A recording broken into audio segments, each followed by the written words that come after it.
Salut à tous, c'est Mathieu Reinhardt, coach sportif, et aujourd'hui on va parler de points faibles. Donc, la première hypothèse, c'est que vous progressez bien et que vous avez un point faible. Si vous progressez pas bien, je vous invite à aller regarder ma vidéo sur les erreurs qui pénalisent vraiment votre progression. Ça va vraiment vous permettre de gagner du temps et de relancer la progression, surtout ce qui est vraiment ce qu'on recherche en musculation ou en powerlifting, et même dans les autres sports. Et même si vous progressez bien, vous risquez quand même de faire quelques erreurs qui vous pénalisent. Donc je vous la conseille. Mais sans plus tarder, on rentre dans le sujet d'aujourd'hui, les points faibles. Alors, ce qui vous pénalise déjà, si vous travaillez un muscle, c'est le nombre d'angles sur lequel vous travaillez ce muscle. En gros, pour les pecs, si vous les travaillez avec le pec fly, les écartés couchés et les pecs à la poulie à la même hauteur, donc comme ça par exemple, vous travaillez les pecs sous un seul angle. C'est pas fou. En gros, par exemple, si tu dois faire deux exercices à la poulie, tu fais pec poulie haute, pec poulie basse. Tu as deux angles. Et donc, tu auras un potentiel de croissance qui sera largement meilleur. Ensuite, ce qu'il faut que tu fasses, c'est que tu gères bien ton volume.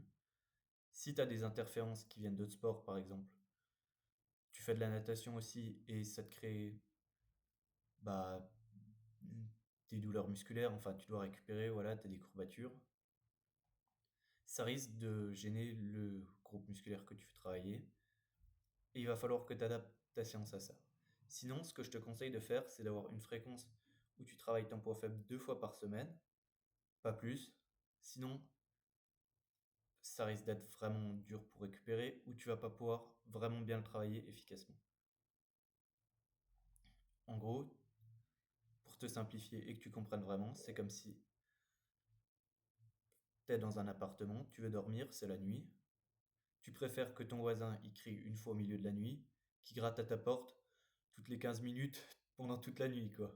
Au pire, tu te réveilles une fois, mais après tu peux te rendormir. Bah là, c'est la même chose. Si tu travailles ton point faible 3, 4, 5, 6 fois par semaine, peut-être qu'au début ça va marcher. Ton muscle, il risque surtout d'être fatigué et où tu vas pas pouvoir le travailler avec une grande intensité et un grand volume par séance. Et tu risques aussi de fatiguer tes tensions et pas tes tensions, tes tendons et tes articulations. Qu'est-ce que je raconte? Mais donc, en gros, ton potentiel, là où il est le meilleur, c'est avec une fréquence de 2 à 3 fois par semaine par groupe musculaire qui a un point faible et tu le bombardes bien.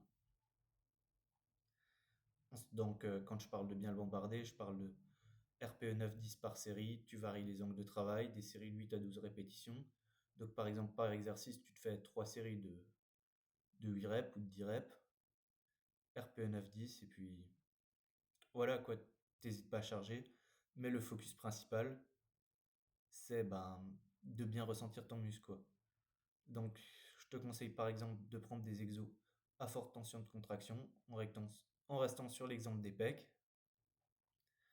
Pec fly par exemple, où tu vas vraiment bien pouvoir sentir ton muscle, vu que tu auras beaucoup plus de facilité à le sentir, surtout si c'est un point faible, sur un mouvement comme le pec fly, qui est un mouvement à forte tension de contraction, qu'un mouvement à forte tension d'étirement, comme le développé couché. Ensuite, j'aimerais parler de deux points faibles assez spéciaux qui sont les pecs et le dos. Oh, je m'en mêle.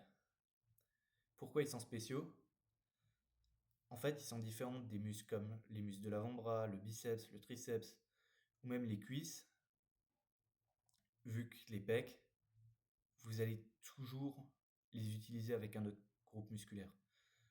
Le biceps, par exemple, c'est très facile de l'isoler. Vous faites du curl, voilà, c'est isolé. En fait, c'est un point faible qui est facile à traiter.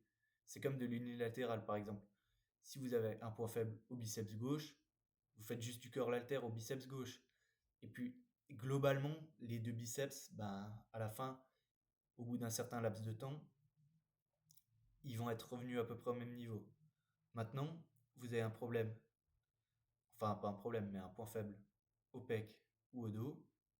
Là, ça va être plus compliqué vu qu'il y aura le biceps qui va rentrer en jeu, il y aura le triceps.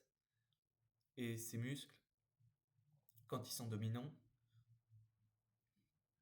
en gros, ils vont vraiment plus travailler, vous allez plus les sentir et vous aurez du problème à recruter les parties que vous voulez développer. Donc c'est pour ça qu'on va vraiment les traiter en spécifique. Alors, premier point faible dont on va parler, c'est les pecs. Les pecs, si vous avez un point faible pec, ce que je vous conseille déjà de faire, c'est de voir comment vous benchez, vu qu'il est probable que le bench, ce soit un des exercices principaux pour développer vos pecs. Et là, si vous avez un point faible pec, un point fort triceps, il y a de grandes chances que vous benchez avec une prise anatomique, c'est-à-dire cette largeur, alors que vous ferez mieux d'avoir cette largeur, quoi. Enfin, vous voyez mes mains qui sortent de l'écran. Et en gros, vous allez vraiment recruter vos triceps vont être limitants, et vos triceps, dans tous vos mouvements de poussée, ils vont prendre l'ascendant.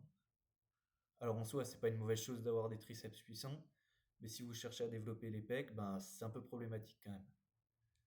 D'ailleurs, ça risque aussi de vous conférer sur le long terme un point faible au bench si vous avez une prise anatomique. Donc pour le bench, ce que je vous conseille de faire déjà, c'est de passer petit à petit vers une prise de plus en plus large jusqu'à la prise maximum autorisée ou presque. Comme ça, vous aurez vraiment un meilleur travail des pecs et aussi un meilleur ressenti.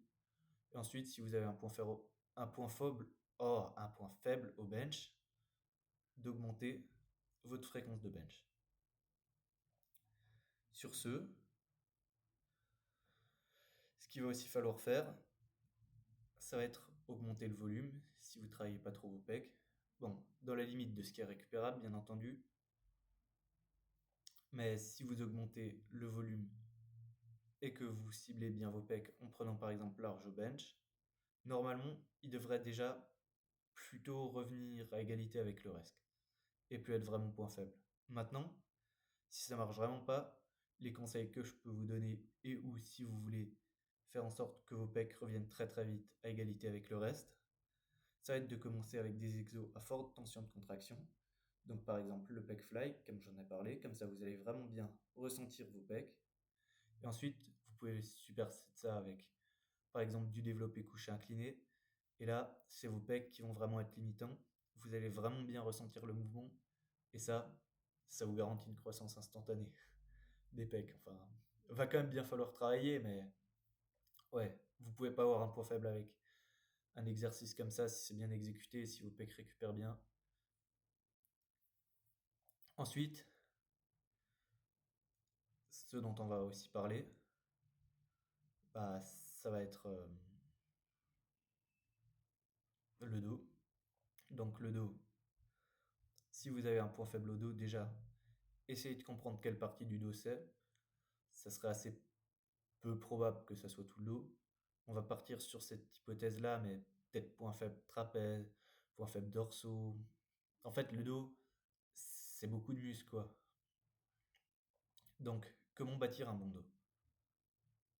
Première grosse erreur sur le dos,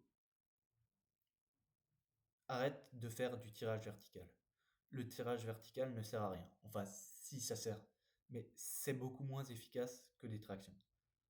En fait, faites que des tractions en supination, vous essayez de faire votre max. Si vous arrivez à faire plus de 10 reps, vous commencez à lester.